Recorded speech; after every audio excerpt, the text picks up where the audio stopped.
რატო ხდებათ გულზე ამ ხალხს ესე რუსეთის ხსენება არ მესმის.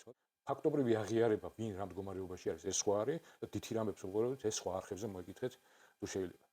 წინა ვიდეოები ნანახი გაქვთ ამ ხალხს რომელიც რაღაც კითხულობს ჯერ საერთოდ გაეცანი არხი რაზე არის ნერვიულობთ გააკეთეთ ვიდეო აღწერეთ ყველაფერი და გამოდეთ სოციალურ ქსელებში და აჩვენეთ ხალხს თქვენ როგორ ნერვიულობთ ავღანელზე ერაყელს ლათინოს და აქ ჩვენთან საქართველოში ყველაფერი რვაწყვობილი არის და მე რა რომ რუსეთი ჩვენ იგივეს გვიშვება. თავრობა იმაზე კი არ უნდა დაადგეს იმებით რა ქვია ავტომატებით რომ ფასები დაუგელით. არა, თავრობა იმაზე უნდა იმუშაოს, რეალური ეკონომიკა განავითაროს. გამარჯობა მსახურების საქართველოს ჩვენი ძალა ერთობაში. ეს ვიდეო არის უმაღლეს ეროვნულ ღირებულებაზე ქართველებისთვის თავისუფლებაზე და რა ემუქრება, ვინ ემუქრება და როგორ ემუქრება ამ ჩვენ უმაღლეს ღირებულებას. წინა ვიდეოს დავიწყეს ერთგვარი შესავალი ისტორიული მიმოხილვა რატო არის რუსეთი მტერი როგორ ყალიბდებოდა, როგორ ვითარდებოდა რუსული იმპერიალიზმი და როგორ ვართ მოქცეული ამ რუსული იმპერიალიზმის ქვეშ უკვე რამოდენიმე საუკუნეა. რაღაცა უცნაურობას ვაკვირდები ხოლმე. რამოდენიმე ათეული ვიდეოა ჩემ არხზე ატვირთული, ეს არ არის ჩემი პროფესიონალური თქვათ არხი იმის რომ ჰობი არის ვიდეოებს წერ. იმასთან დაკავშირებით თუ რა გვჭირდება ქართველებს, რა გვჭირდება საქართველოს, რომ ჩამოვყალიბდეთ წარმატებულ სახელმწიფოდ და ვიღოთ წარმატებული ერი, ჩვენი ადგილი დავიკავოთ მსოფლიოში, რეგიონში და ასე შემდეგ. ფოკუსირებული ვარ საქართველოზე, ჩვენ რა უნდა გავაკეთოთ და ამასთანავე თუ ყველაზე მეტად ვინ გვიშლის ხელს და რატომ გვიშლის ხელს. უცნაურობა ის არის, რასაც დავაკვირდი, რომ როდესაც რუსეთზე დავიწყებ საუბარს, კომენტარებში შემოდიან და რაღაცა გაკაპასებულები არიან რუსეთზე ხმარ რატო ამოვიხე. ანუ ვიდეოები არის ეროვნულ თავდაცვაზე, ეროვნულ უსაფრთხოებაზე, სახელმწიფო უსაფრთხოების საკითხებზე, მართლწესრიგზე, ეკონომიკურ მდგომარეობაზე, რატო ვერ ვართ ვითარდებით, არჩევნებთან დაკავშირებით რა არის დემოკრატიული პროცესები, როგორ ხდება არჩევნების გაყალბება და ასე შემდეგ. ამაზე უმეტესად ხმას არ იღებენ, მაგრამ რუსეთი როგორც კი გამოჩნდება, უკრაინასთან დაკავშირებული საკითხებიც ამაქვს, უკრაინის ომთან დაკავშირებული საკითხებიც ამაქვს. მიმოხილული, იქაც რუსეთზე რაღაც შემოვიდა, რუსეთს ბევრი რაკეტები აქვს და ასე შემდეგ. ეხლა მინდა წარმოგიდგინოთ უბრალოდ რამოდენიმე კომენტარი, სამი ადამიანი აქტიურობდა, რომელიც აი რაღაცნაირად რუსეთის პირდაპირ მნიშვნელობით თუ ირიბი მნიშვნელობით იცავდა, არც ვიცი რატო დავარქვა, რატო ხდებათ გულზე ამ ხალხს ესე რუსეთის ხსენება არ მესმის. ასე რომ ჩემი ეს ვიდეო იქნება 2 ნაწილიანი, პირველს დავუთმობ ამ გარკვეულ მიმოხილვას, რომ ვიცოდეთ რატო აქტიურობენ დანარჩენი კომენტარები შეგიძლიათ თქვენ ნახოთ წინა ვიდეოსთან. აი აქ გამოჩნდება ვიდეოს ლინკი და შეგიძლიათ გადახვიდეთ, ნახოთ რა კომენტარები იყო. პირველი ადამიანი თავისთავად ახლა მონაცემები სახელი და მე აქ ჯამ ვიდეოში დაფარული მაქვს. ასეთ კომენტარს აკეთებს. რუსეთს უამრავი პრობლემა აქვს, მაგრამ მისი გინება როდის მოგბეზრდებათ. აი, არასოდეს. მიმოიხიდეთ გარშემო, სოფლიო იცვლება, ეკოლოგია იცვლება, ყველაფერი თავდაყირად დგება. თქვენ კი ჩაფრენილები ხართ რუსეთის სიძულვილზე თაობები აღზარდეთ. მარტო ამგზავნით, იმ დონემდე მივედით, რომ მიგრაციის საფრთხეს ვერ ხედავენ და არაბიზაცია არ ადარდეთ. რაღაცა პრობლემები შემოვიდნენ. ანუ მარტო რუსი უნდა იყოს აქ პიკზე უკრაინის ომის მერე 1.200.000 შემოსული, მერე 700.000 ჩამოვიდა, ეხლა დაახლოებით ალბათ შეიძლება 300-350.000 რუსი, რომელიც აქ მუდმივად ცხოვრობს, მუშაობს და რატომღაც ასე მგონია, რომ არც გადასახადებს არ იხდიან, თავისი კომუნები აქვს შექმნილი, თავისი ბარებიდან დაწყებული და ბევრი ეგრეთ წოდებული რემოუთით მუშაობს, სერვისებს აწვდის სხვადასხვა მსოფლიოში, ფულს აკეთებენ, მაგრამ რატომღაც არ მგონია რომ ეს თანხა რამენერად ბიუჯეტში შედიოდნენ, ანუ იგივე რუსულ გახსნილ კაფეებში შეუძლიათ გადაიხადონ QR-ით ისევ რუსებმა, მარტო ისინი დადიან და ამ QR-ით გადახდის შემთხვევაში თანხა საერთოდ არ ჩნდება საქართველოს საბანკო სისტემაში და არც საგადასახადო სისტემაში. ანუ ეს პრობლემა არ არის და მეორე პრობლემაზე ლაპარაკობს ადამიანი, მიგრაციის საფრთხეს ვერ ხედავთ, არაბებთან მიმართებაში მხოლოდ, რატო ვერ ხედავთ, სადაც რო ვერ ხედავთ, არ ვიცი. გავაგრძელოთ ციტატა. აბა რუსეთზე ვინმე რამე თქვას, ქაშვეთის წინ შეიკრიბება ათასობით ადამიანი, უბრალოდ არარაციონალური გახადეთ ამ გრძნობით ადამიანები, სიცოცხლის უნარიანობა დააკარგინოთ. მესმის ზოგიერთ ადამიანს თავში ბევრი აზრი და ბევრი სიტყვა უტრიალებს და როდესაც ამ აზრის გამოხატვაზე არის საუბარი, ამ მილიონი სიტყვიდან მხოლოდ 30 სიტყვას გამოიყენებენ და ზოგჯერ ისეთი მარაზმი გამოდის, რომ ადამიანი ვერ ხვდება. აქ ძირითადი მესიჯები წავიკითხე ამ კომენტარში. და საუბარი რაზეა, რომ წესი იგრძნობა, რომ თავი დაუხარე, რუსია რა ვქნათ და ის რატო ვეჩხუბებით?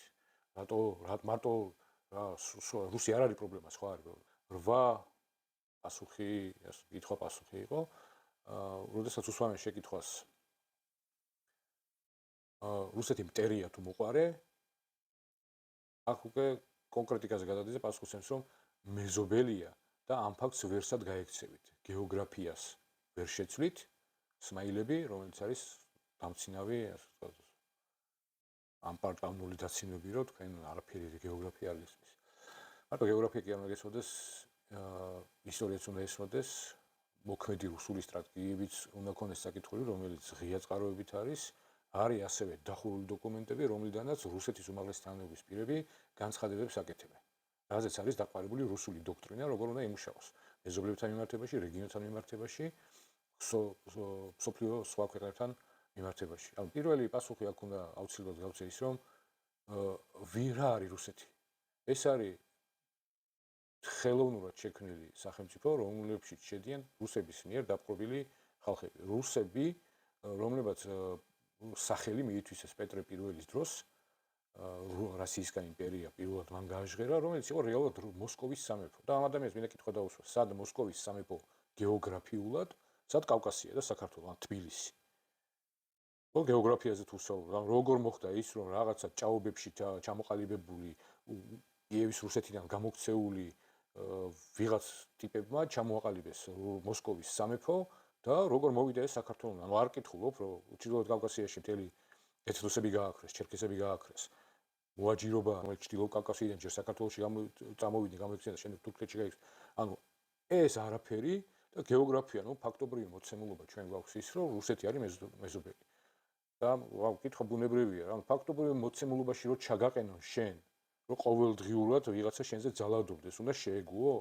და როგორც იმ ანეკდოტია, მოეშვა და მიიღო სიამოვნება? არა, ბუნებრივია, როდესაც შენ შეგეხება ვიღაცა, ფაქტობრივი მოცემულობას იმას კი არ ეგუები, ფაქტობრივი მოცემულობაში შენ სასიკეთოდ და შენ სასარგებლოდ უნდა შეცვალო, როგორც მინიმუმ. ესეთი ვერ გავიგე, ხო, ვერ დავარქვი ამას. რაღაც პროპაგანდა, მაგრამ ძალიან გავს იმ რაღაც თეზისებს, რომ რაღაცა რუსეთი ერთმორწმუნეა, გეოგრაფია, სხვა ვერ გვიშველის და რაღაც სხვა. აი, ამ ადამიანთა თუ რამე გაინტერესებს მიმოწერა, შეგიძლიათ კომენტარები იხებოთ.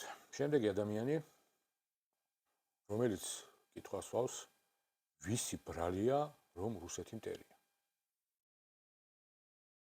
მე 1985 წლიდან განსაკუთრებით გააფთრებული. ხომ შეგვეძლო უფრო დამტკვარი ყოფილიყო, ვის უნდა ექნა ეს? ვინ იყო პასუხისმგებელი? ჩვენ?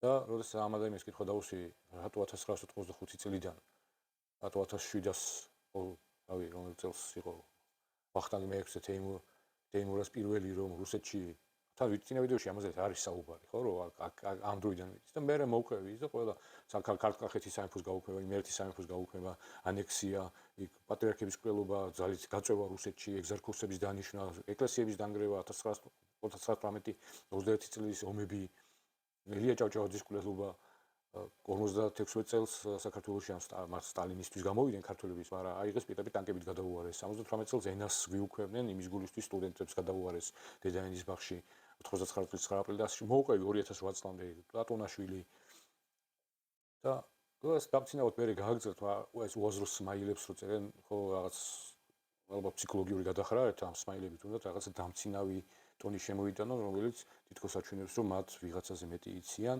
და ესეთ პასუხს ემს, რომ აი ძალიან ადრე დაიწყო, შაჰ-აბასიდან უნდა დაგიწყო. ხო, შაჰ-აბასის პრობლემა იყო. მაგრამ შაჰ-აბასის მერე, რავი, ესაც დარბიან იქ პანაშვიდებზე. ხო, ესაც იმ სერიიდან არის, რომ თავი დახარე, რაღაცა ჩვენ უნდა დამტკვარიყავით, იგივე თემა არის მოკლედ რა, მოეშვი და სიამოვნება მიიღე. ას სრული სისულელია, ვისაც უნდა მოეშვას და სიამოვნება მიიღოს, მაგრამ მადლობა ვერ საქართველოში არის. ძალიან ბევრი ადამიანი, რომელიც ასე არ ფიქრობს და პირიქით ფიქრობს, რომ ქართული სახელმწიფოებრიობა, ქართული ერი, ჩვენი ღირებულებები დავიცვათ და ვებრძოლოთ რუსი იქნება, თურქი იქნება, ოსმალო იქნება, ამერიკელი, ვინც არ უნდა იყოს, რა მნიშვნელობა აქვს, ხო? ეს რუსეთის სიყვარულთან დაკავშირებით და ეხლა ბოლო იმას გადავალარქი რა, კომენტარზე მეც თავს აღარ მოგაწყენთ. ანუ ესეთი ეს რაღაცა ტონი იგრძნობა რომ რუსეთი ცუდია, მაგრამ აბა ისაა, კარგი, ანუ აი რუსეთზე რატო წერ ვიდეოს და კომენტარს ვიწევს ამერიკის იმპერიალიზმზე, კოლონიალურ დიქტატურაზე როდის აპირებ ვიდეოს გაკეთებას. ნუ ამერიკული იმპერიალიზმი გასაგებია, შეიძლება იყოს კოლონიალური დიქტატურა თვითონ ტერმინს კაი არ გამოვედავებთ, რომ კოლონია ნიშნავს იმას, რომ უცხო ქვეყანას აქვს დაპყრობილი რომელიმე სხვა ქვეყანა, იგივე არაბები, როდესაც 300 წელი თბილისში ისხდნენ, ეს ჩვენ არაბების კოლონია ვიყავით, ჩვენ და დიქტატურას ჩვენ ვერ დავამყარებთ, რომ დიქტატურა მყარდება თვითონ სახელმწიფო შიგნით, იმერის შიგნით, იმერის წარმომადგენლის მიერ, დიქტატურა თუ ავტორიტეტი, ის თავის ერს უშვება სულ რაღაცეებს და კოლონია საერთოდ ვერ გააკეთებს, ამ კოლონიალურ დიქტატურა ვერ იქნება. აი, მაგრამ სახსნას უკვე მეგონი ახსენე, როდის აკეთებ ვიდეოს გაკეთებას. ერთი გაკეთებული არის, ანუ რო შემოდიან და აქ კომენტარებში მიგეთ წერენ რომ რაღაცა იმას როდის აპირებს, ის როგორ აპირებს რაღაც. ნუ წინა ვიდეოები ნანახი გაქვთ. ან ხალხს რომელიც რაღაც კითხულობს, ჯერ საერთოდ გაეცანი არხი რაზე არის, აქ არ არის გაქვია ვიღაცას ავუგო ისინი რომ ვაქო და ვადიდო ამერიკა, გერმანია, ევროპა და ეს ან პირველი ამ არხის დანიშნულება არის ის რომ რა ვარ ჩვენ ქართველები, რა გვინდა ჩვენ ქართველებს, რა უნდა გავაკეთოთ და როგორ უნდა გავაკეთოთ რომ იმისათვის რომ ჩვენ საქართველოში ძლიერი სახელმწიფო ჩამოვაყალიბოთ და ეს რაღაც კორუფციული სქემები და ისინი არ ამოვიდა ხილში თქვენთვის, ხო? გამართული მდგრადი სახელმწიფოებრივი სისტემის ჩამოყალიბების საუბრობ და არ საუბრობ იქ რომ ვაიმე ამერიკა მაგარია თუ ისა. ფაქტობრივი აღიარება ვინ რა მდგომარეობაში არის ეს სხვა არის და თითი რამებს უყურებთ ეს სხვა არხებზე მოიგითხეთ თუ შეიძლება. პასუხს გავცემ ეხლა ამ კოლონიალურ დიქტატურაზე და აი ეს არის მაგალითად ბრიტანეთის იმპერია, რომელსაც ბზე არ ჩადიოდა, ხო, იმდენ ტერიტორიებს მოიცავდა, ანუ აღმოსავლეთიდან იწყებოდა, დასავლეთ მიდიოდა და ბზე არ ჩადიოდა მის კოლონიებში. რა ხდება დღეს? თქვა თუ არა დიდმა ბრიტანეთმა თავის კოლონიალურ მიდგომებზე უარი მეორე მსოფლიო ომის შემდეგ და მისცა თუ არა თავისუფლება რომ ისაც გინდათ ანუ ინდოეთი არის თავისუფალი ქვეყანა. რამენაირად ერევა ბრიტანეთი ისე რომ ზემოდან უყურებდეს ინდოეთს რომ აი გინდა თუ არა სამეფოზე აქვს შორეული პარტნიორი ურთიერთობები ჩამოყალიბებული. აი კიდე შეხედეთ უკაზე ამდენი ქვეყნები არის აფრიკის ქვეყნებში. კი, საშინელებებს აკეთებდნენ იგივეს რასაც რუსები ჩვენთან აკეთებდნენ. და ვინმეს გულის შეტკივა ვიღაცა აფრიკელზე ან არ ვიცი მე სამხრეთ აღმოსავლეთ აზიის ეროვნებაზე და გული არ შეტკივა ის რომ საკუთარი წინაპრები ჩვენ რუსებმა იმას ვიქნეს რა ქვია იგივე გავიკეთეს რასაც ბრიტანელები აკეთებდნენ თავის კოლონიებში მაგრამ ფაქტი ის არის რომ აღარ არის ბრიტანეთის იმპერია. თერთმეტი ქვეყანა თავისი სურვილით იყოფება ბრიტანეთის თანამეგობრობაში, უბრალოდ მეფეს აღიარებენ და დანარჩენი დემოკრატიული პროცესები ჩვეულებრივად მიმდინარეობს. იგივე კანადაში, რომელიც აღიარებს ბრიტანეთის მეფის უზენაესობას, მაგრამ აქვს თავისი არჩევნები და თავისი დემოკრატიული პროცესები. იგივე ავსტრალიას. ვისაც არ უნდა არისო. განსხვავებას ხედავთ, რომ როდესაც ხალხმა იფიქრა, რომ დავამთავროთ ეს და გამოვიდა იქიდან, ხო? და ფრანგეთის კოლონიები, იგივე შეიძლება ითქვას, კოლონიებზე ხოლმე გვინდოდა საუბარი, გერმანული კოლონიები, ჰოლანდიის კოლონიური იმპერია ხალხმა, ნიდერლანდების ორმა რეგიონმა, ჰოლანდიამ, რომელმაც სოფლიო დაიპყრო, საბანკო სისტემა შექმნა, ვაჭრობის ხელშეწყობა, საზღვაო გადაზიდვები, რაც დღეს არის, ის ასე ვთქვათ, საზღვაო მიმოსვლის არხები მათ განსაზღვრეს და შექმნეს. რა შვება დღეს ჰოლანდია? რა შვება და რუსეთის დიდი ეკონომიკა. ესპანეთის კოლონიური იმპერია, პორტუგალიის კოლონიები, იაპონიის იმპერია. აი, ამერიკის შეერთებული შტატების იმპერიალიზმი. ვისაც უნდა და ნერვიულობს იმაზე, ამერიკა როგორ იქცეოდა ავღანეთში, კორეაში, ვიეტნამში, რავი, კამბოჯაში, სადაც იყო რა, ერაყში, ლათინურ ამერიკაში თავრობებს რო ატრიალებდა და ასე შემდეგ. ეს არის ამერიკული იმპერიალიზმი. ნერვიულობთ? გააკეთეთ ვიდეო, აღწერეთ ყველაფერი და გამოდეთ სოციალურ ქსელებში. აჩვენეთ ხალხს თქვენ როგორ ნერვიულობთ ავღანელზე, ერაყელზე, ლათინურზე და აქ ჩვენთან საქართველოში ყველაფერი რვაწყობილი არის და მე რა რომ რუსეთი ჩვენ იგივეს გვიშვება ეხლაც, რომ ის რასაც ხალხი 50 წელია უკვე აღარ აკეთებს, 70 წელია რა, უკვე აკეთებს ტრამპის პირობებში, რავი. ერთი ტიპი რო აიღებს და ყაჩაღივით და ბანდიტივით რო იქცევა ისა აიღებს და პასუხი გასცის რომ მე შემიძლია ესე გავაკეთე რამაც თავდაყირა დააყენა მთლიანი სოფლიო წესრიგის სისტემა მეორე სოფლიო ომის მიერ მეორე სოფლიო ომის შემდეგ ჩამოყალიბებული. ეგრეა რა ერთი რომ ბანდიტივით იქცევა ეს ევროპა რაღაცა კომფორტში ჩაიძირა პასუხს ვერ ეცემა და ეხლა ნელ-ნელა იხვიძებს იქ ფინეთის პრემიერი აქტიურობს სარკოზი გონზე მოვიდა მერცი საერთოდ ისეთ განცხადებებს აკეთებს რომ მეგონი მეოთხე რაიხი აღდგება დიდი ბრიტანეთი კანადის პრემიერ-მინისტრი მოქმედი დაოსის სიტყვას მოусმინეს ახალი კონტურები გამოდის ხო აღარ იქნება ისე რომ იქ ვიღაცებად ჩამოკიდებული იყოს მონოპოლარული იყო იქ სი ძინპინმა განაცხადა უკრაინის სოფლიო ომის დაწყების შემდეგ რომ რაღაცა ბიპოლარული უნდა გახდეს რაც იმას ნიშნავდა რომ რუსეთი ამოაგდეს და რეალურად ვიღებთ ბევრპოლარულ იმას ანუ გაერთიანდებიან მობილიზდებიან რაღაც გარშემო და ესე გაკეთება ჩვენ სად ვიქნებით ჩვენ აღახსენეთ ხო ის ინტონაციები მე რა ვქნა მე ანუ ჩვენ რას შევებით ამაზე ეს ვარხი ჩვენ რას შევებით რა უნდა გავაკეთოთ რა უნდა გავაკეთოთ და პირველ რიგში უნდა საკუთარი ისინი შევაფასოთ რაში გვაქვს პრობლემები ვინ გვებრძვის და შესაბამისი სტრატეგია დავსახოთ და გამოვიდეთ არა ერთმა ტიპმა რომელიც რაღაც ზიეს იქ პირამიდის თავში და მართავს იქ რაღაცებს არამედ როგორც ერმა ეს ამ არხის ერთი დანიშნულება ისე რომ გავხსნა ჩვენ საუბარი ერის ვისაუბროთ იმაზე რეალურად პრობლემა რა არის და არა ის სტერეოტიპული ჩაბეჭდილი ბავშვობიდან რაღაცეები რომ ეს ამერიკა ცუდია ევროპა ცუდია რუსები კარგია და რაღაცა სისულელეა ხო ამერიკის იმპერიალიზმი რო გავაგრძელო აი ამერიკის იმპერიალიზმის შედეგი არის აი ეს ქვეყნები გერმანია იაპონია სამხრეთ კორეა ისრაელი ეს რომელიც ყველაზე კარგად ჩანს რა კარგად განვითარების სახელმწიფოები ხო გერმანია დაპყრობილი იყო 4 ნაწილად იყო გაყოფილი მარშალის გეგმა არსებობდა ამერიკელი სამხედრო მაღალჩინოსანი რომელმაც გერმანიის აღდგენის და ეს გაერთიანდა და ბოლოს მე საბოლოოდ მოყვა ის რომ ის საბჭოთა კავშირის მიერ ოკუპირებული მეოთხე ნაწილიც გერმანიის GDR წოდებული გერმანიის დემოკრატიული რესპუბლიკა წოდებული მე შეუერთდა ისევ ამ გაერთიანდა ამერიკული იმპერიალიზმი იაპონიაში დაბომბეს ორი ატომური ბომბი პირველ რიგში ჩამოაგდეს და ერთ დღეში 150,000 ადამიანი გაწყვიტეს და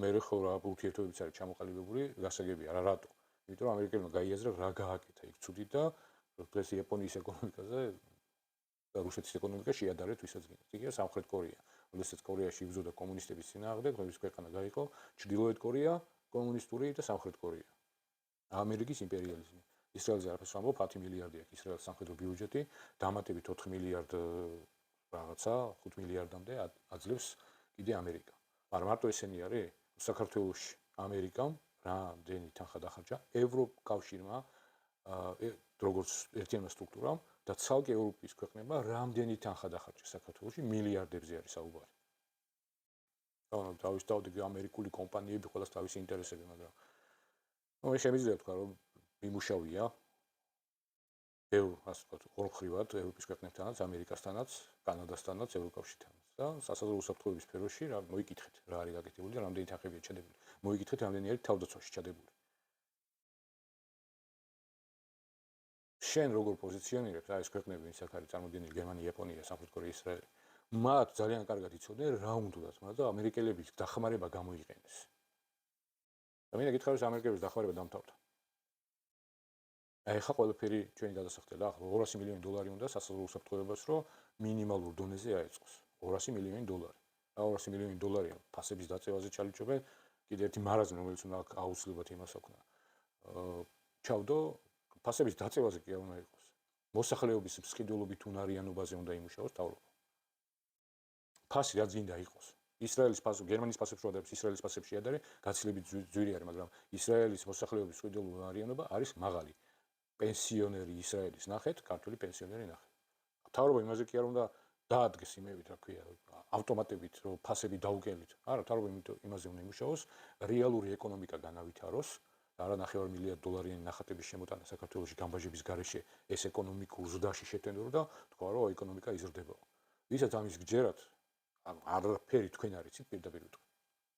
არც ეკონომიკაში, არც სოციალურ მდგომარეობაში, არც თავდაცვაში, არც უსაფრთხოებაში არაფერი არის. და რაღაცებს ლაპარაკობ თუ ეკონომიკა გაიზარდა. მაცივარი გამოვაგე, შეიხედე და ნახე რა აქვს ხალხს საჭმელი, შენთანაც და სხვასთანაც. აი ამას დავამთავრებ. ეხლა ამერიკის იმპერიალიზმი და ნელ-ნელა გადავალ რუსეთს. აფხაზეთი ხო არ შედის. სამხრეთ ოსეთი ააშენეს. დნესტრისპირეთი ააშენეს. დონეცკი და ლუგანსკი ააშენეს. მე ბოლო იმიერებს ვამბობ. ვეღარ რაც რუსეთმა, ასე ვთქვათ, შექმნა ეგრეთ წოდებული ბუფერული ზონები, რაც ჩვენი ტერიტორიები აფხაზეთი ხო არის აშენებული. სასწაულს აკეთებს პირდაპირ. და ნუ ბელარუსი ლუკაშენკა იქ რუსებს ხვის არც აყოფილებს. კი არის მისი გავლენის ქვეშ, მაგრამ რეალურად სახელმწიფოს მართვაში რუსები ვერ ერებიან. ხო? და ეხლა ბელარუსი ის მისცეს, შეგიძლიათ ბელარუსშიც ახვიდეთ. რა გაგვიეთა რუსეთმა? აი აქ არის ჩამონათვალი, ვისაც უნდა წაიკითხოს. შეუძლია დააპაუზოს და წაიკითხოს გიორგი რუსი, რომ თამარ მეფეზე დააქორწინეს როგორც და რომ მოინდომა ორჯერ ტახტის ატრიალება და მითვისება. აი მაგიდან დაწყებული. ოთხოზორია ტატუნაშვილი გინტურის კვლევები დამთავრებულები ისტორია კარგად წაიკითხეთ. რას გვიკეთებს ჩვენ რუსეთი? და ნუ ნერვიულობთ იმაზე, რას აკეთებს ამერიკა ავღანეთში, ვენესუელაში თუ სადღაც რაღაც იმაში, არის რომელიღაც გადაკარგულ ქვეყანაში. მაზოხისტები ხართ, თქვენ სიამოვნებას იღებთ, რუსი რო აქ ტანჯავ და იმაზე ყვერი ხართ, რაღაც ოკეანის გადაღმა ვიღაცას ასუშვება? ხო, ამიტომ დაუბრუნდეთ იმას, რაც არის, სათქმელია ეხლა. ძალიან მარტივად შევეცადე ამიხსნა, რატო არის რუსეთი ჩვენი მტერი. თუ ვინმეს კიდე ამის ახსნა ჭირდება, საკმარისზე მეტი თქვი მეც და კიდე ბევრი ხალხი ლაპარაკობს ამაზე.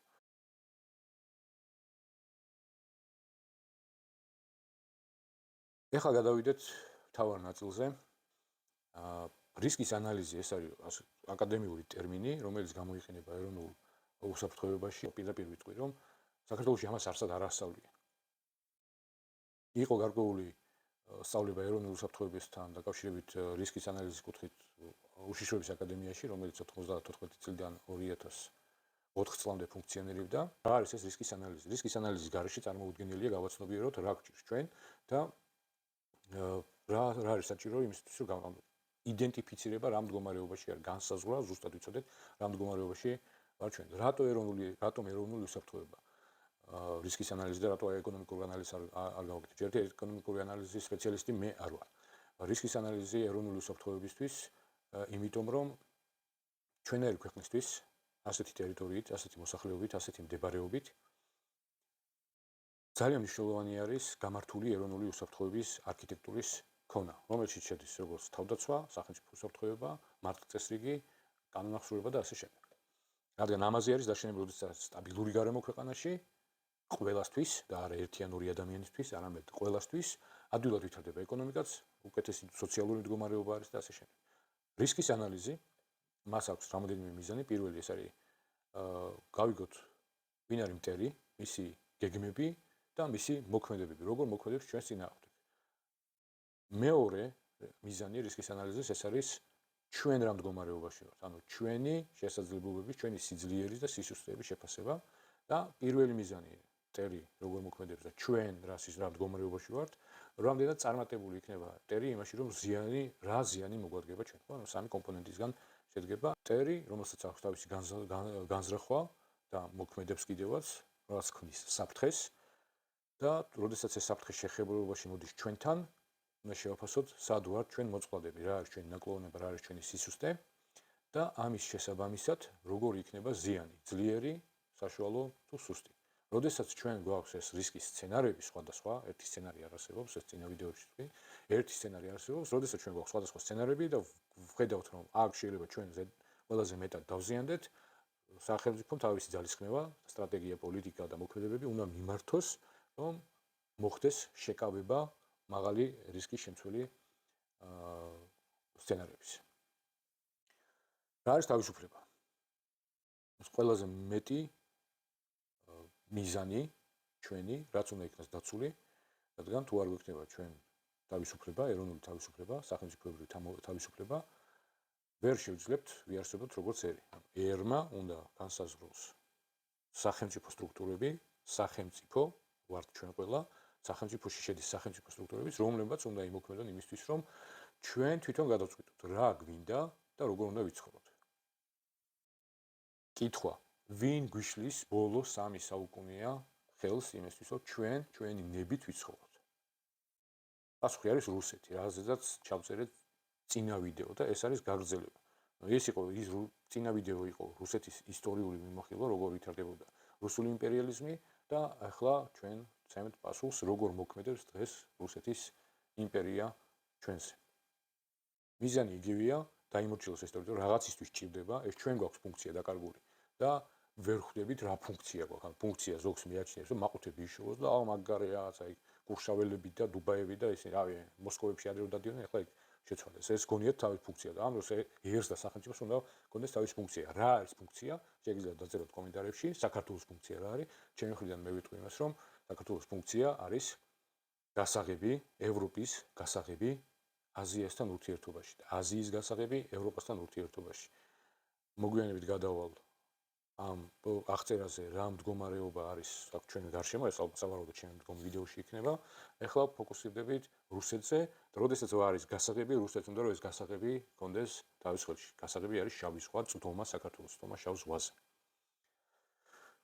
წლებია საუკუნეები არის რუსეთი ცდილობს ჩვენ წაგვართვას თავისუფლება და დამოუკიდებლობა. ზოლს ეს მიაჩნია იმას, როგორც კომენტარში თავიდან დავიწყე, რომ გეოგრაფია და არ გესმით და მოეშვი და სიამონება მიეფა. ეს არ არის.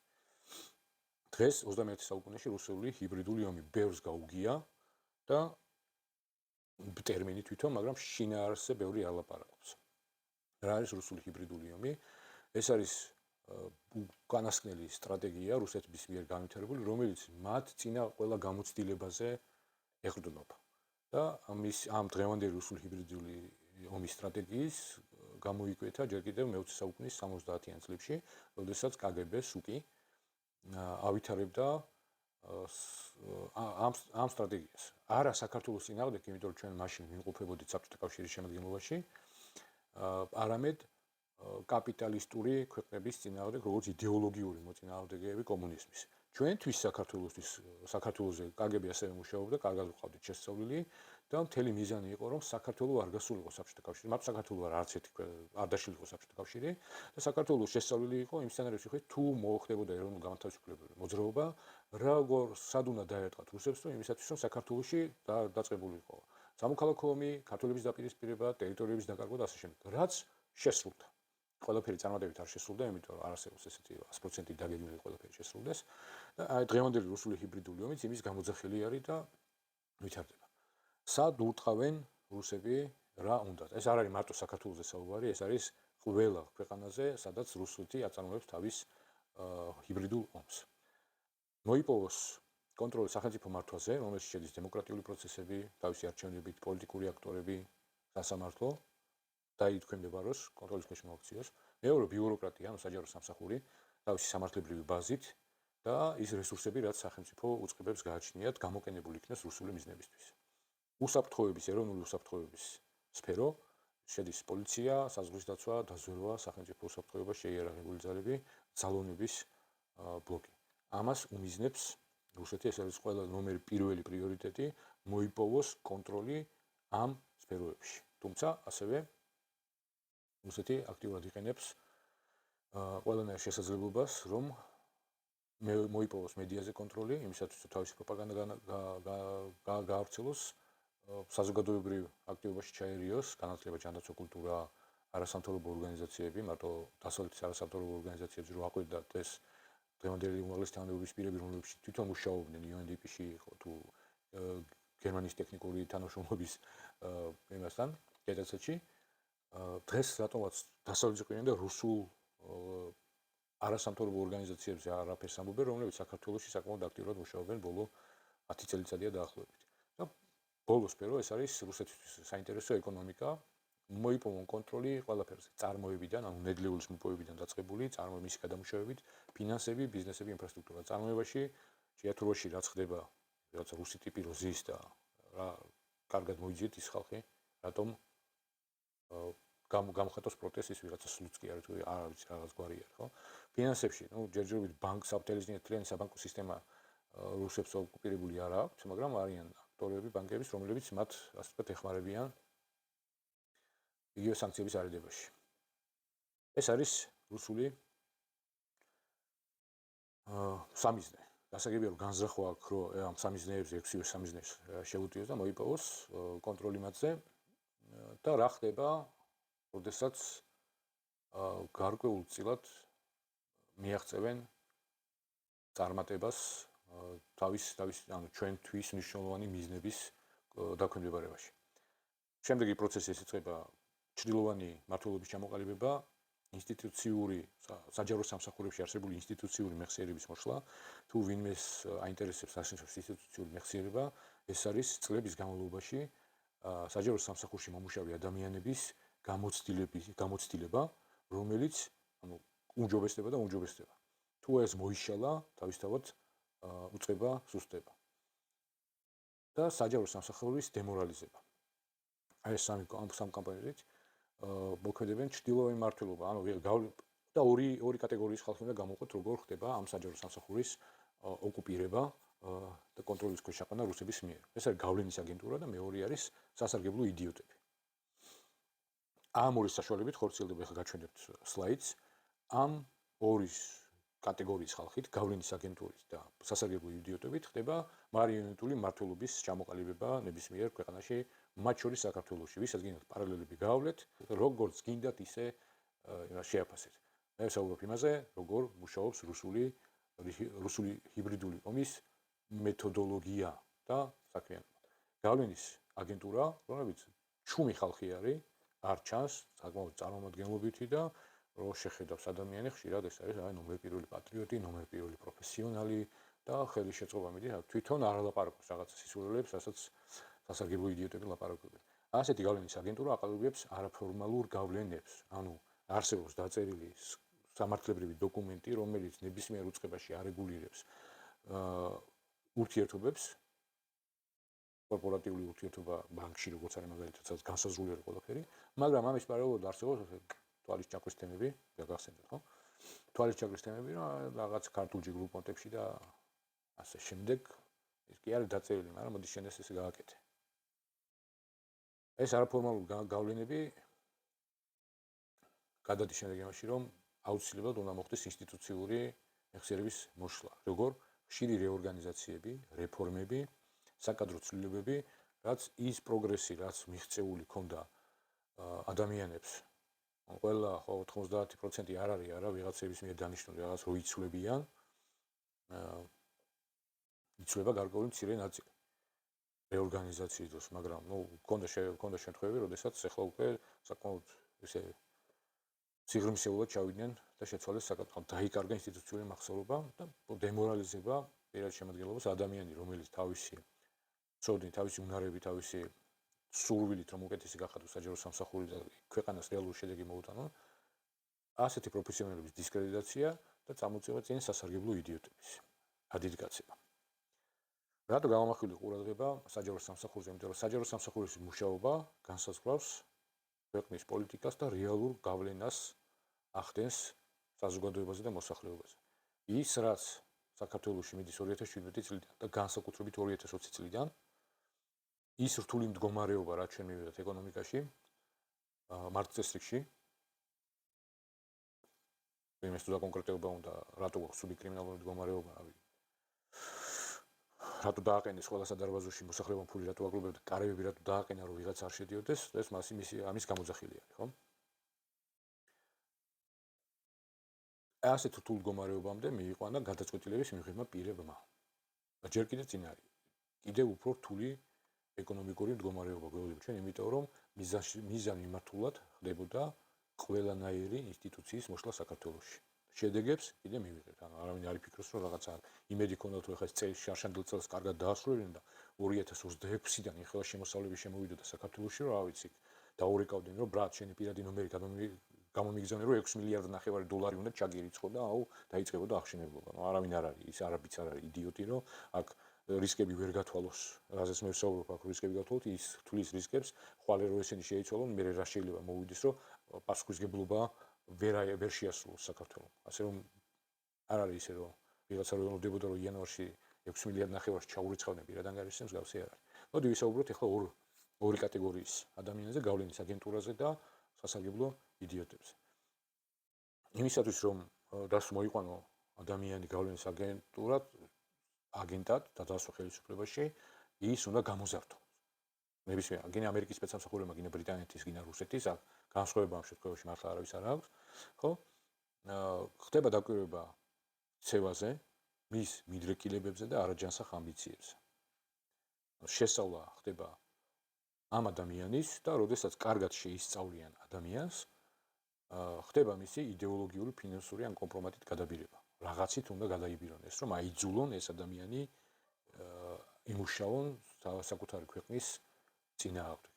გადაბირების შემდეგ უკვე ხდება მისი მეთოდოლოგიური დამოძღვრა, ეძლევა ოპერაციული ინსტრუქციები და ხდება მისი ინფილტრაცია,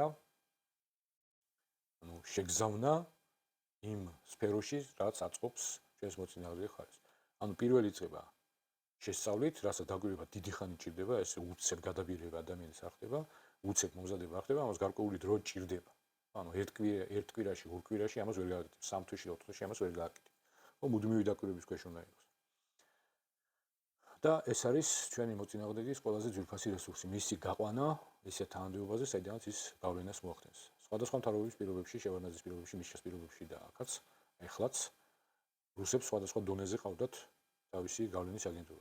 არ მინდა შევარდნაძის ლაპარაკი, იმიტომ რომ მე ატყდება ამბავი, რომ აი რაღაც აქებს დადიდებს, მაგრამ შევარდნაძის დროს რო პროექტები განხორციელდა საქართველოში, მსგავსი პროექტი იმის მერე არ განხორციელებულა, არც სააკაშვილის დროს, ნაცმოწმობის დროს, არც ქორწილი ოცნების ბიზნა ივანიშვილის დროს, მსგავსი პროექტები არ განხორციელებულა, რამაც მოუტანა ქვეყანას ფუნქცია, დაუბრუნა ის, რომ ნავთობის გადაზიდვები თუ სატრანსპორტო კორიდორების განვითარება ეს ქვეყნის შემოსავალი არის ამ ფუნქციიდან, ფუნქციაზე ვსაუბრობდი, მსგავსი არ განხორციელებულა. კი შეიძლება ყავდა აგენტურით გამოტენილი, მაგრამ მოახერხა მაინც ისეთი, რომ ქვეყანას დაუბრუნა ფუნქცია, რაც არის სატრანზიტო ფუნქცია, ეს ფუნქცია ჩვენ გვაწყობს, იმიტომ რომ ჩვენ გვაჭმევს ეს პურს.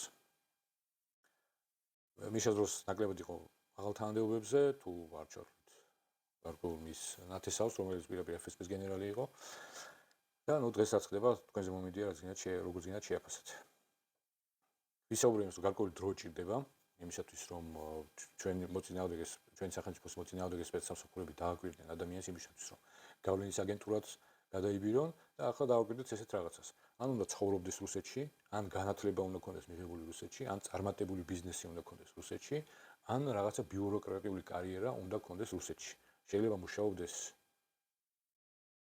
გაეროს რომელიღაცა ოფისში, თუმცა მუშაობდეს რუსულ სექციაში, ანუ მასზე ეს 4 კატეგორია, ცხოვრება, განათლება, წარმატებული ბიზნესი და ბიუროკრატიული კარიერა აძლევს საშუალებას რუსებს დააკვირდნენ ამ ადამიანს და მოახდინონ მისი გადაბირება და მომზადება. როგორ გამოვავლინოთ გავლენის აგენტი, ესეთ ადამიანს უცებ უჩნდება სურვილი ჩამოვიდეს საქართველოში, სამშობლოში დაბრუნდეს და რატომაც ძლიერი სურვილი უჩნდება, რომ მოხვდეს საჯარო სამსახურში. დააკვირდით, წაიკითხეთ ბიოგრაფიები თუ CV. იმაში რა ქვია.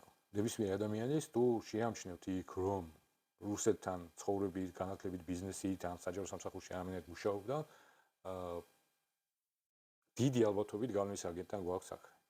ბუნებრივია, რომ გარკვეულ პერიოდს თავისი ავტობიოგრაფიიდან ვიღაცა დამალავს, ხო? და წლები როცა არჩევს, უბრალოდ იკითხეთ ეს ადამიანი ამ წლებში სად იყო. თუ ამას დაამატებთ იმას, რომ აღარ მოუნდა მაინც და მაინც რომ საქართველოს ჩამოვიდეს და პოლიტიკური პარტია გააკეთოს, თუ ისე ნელ-ნელა შეძროს საჯარო სამსახურში და მერე ავიდეს და ჯერ რაღაცა შეიძლება ეკონომიკურ თემაში დაიწყოს ტიპმა მუშაობა და მერე უცებ გადავიდეს ძალოვნებში მოხდეს, მაგრამ ეს ტიპს მარტივად გამოვაკეთ. ინფილტრაცია ვახსენე, რაც ნიშნავს ჩანერგვას და ეს არის ის სფეროები ახლა თქვენ წინაშე, რომელიც წარმოადგენს ინტერესის საგანს ჩვენი მოწინააღმდეგისთვის, ეს არის პოლიტიკა, საჯარო სამსახური, ეკონომიკა, საზოგადოება და რელიგიაც.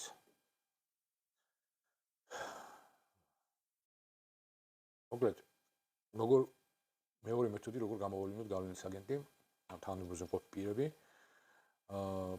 ფილმი ცისფერი მთები ხო გახსოვთ? თლიანი ფილმში მხოლოდ ერთი ადამიანი სოსო მუშაობს.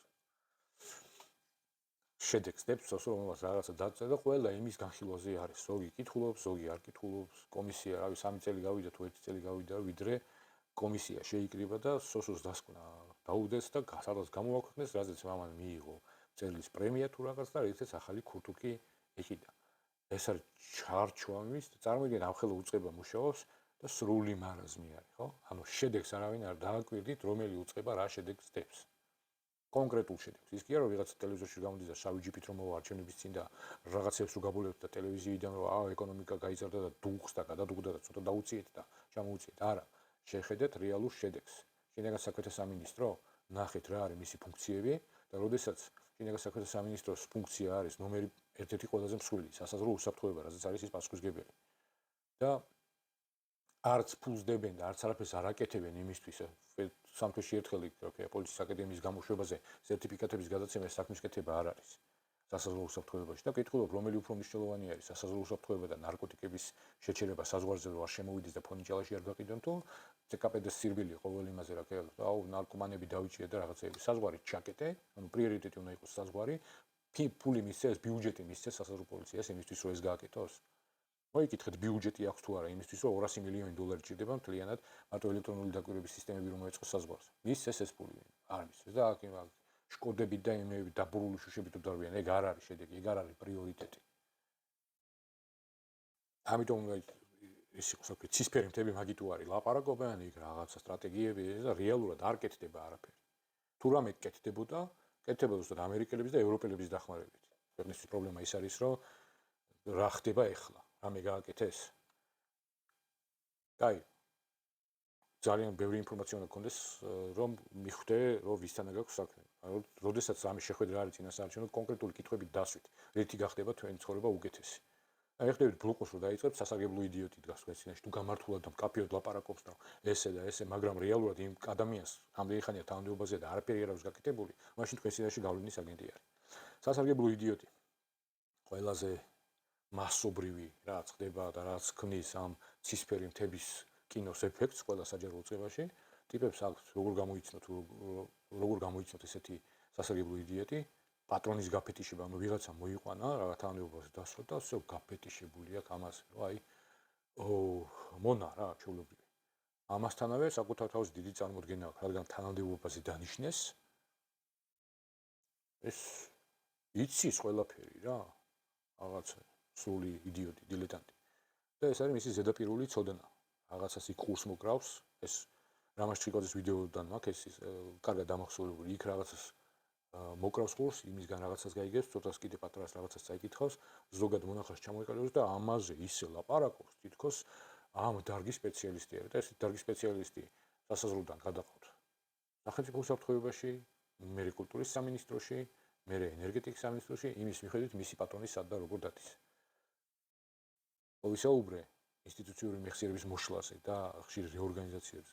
ეს არის სასარგებლო გავლენის აგენტები გადადიან იქით-აქეთ, სასარგებლო იდიოტების დაყვებიან. და ნუ ტიპები, რა ვიცი, შედეგი რა გვაქვს. ვისაც უნდა რომ თუ ვერ ხვდება და ვერ წდება რა მდგომარეობა ქვეყანაში, მაცივარი მაინც გამოვიდა. მაღაზიაში ჩადი, შენი შემოსავლით იმას კიდულობ, სუსში, თავდაცვაში, პოლიციაში რო ხელფასი რო გერიცხებათ, როგორ ელოდებით, რო ჩაგერეცოთ, წინა ხელფასი მოყვებათ. დრისი შედეგია ეგ.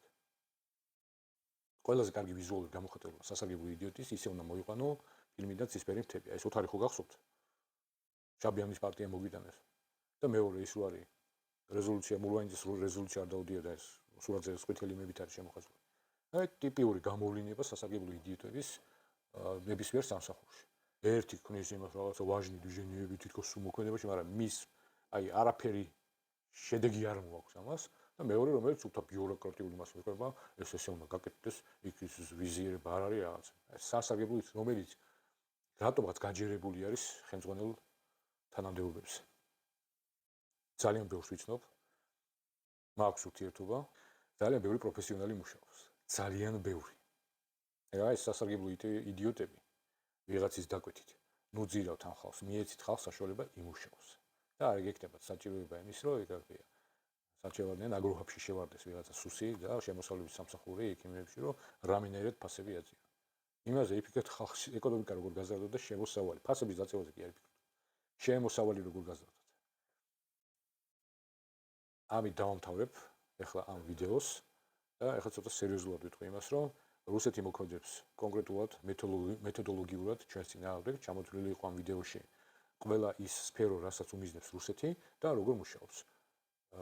იმისათვის რომ კონტროლი მოიპოვოს საქართველოს კონკრეტულ სფეროებზე. ნებისმიერ დროს შეგვიძლია ამ ვითარების გამოსწორება, იმიტომ რომ რუსეთის მუდმივად უწევს რომ ამაზე იფრწყლოს. ჩვენზე არის ბევრი რაღაც დამოკიდებული, რა გვინდა ჩვენ რა შეგვიძლია ჩვენ და ჩვენ ბევრი რაღაც შეგვიძლია და რა გვაქვს გაკეთებული ჩვენ სახელმწიფოსთვის. აბა წარმატებები ყველას, მომსახურების საქართველოს ჩვენი ძალა ერთობაში.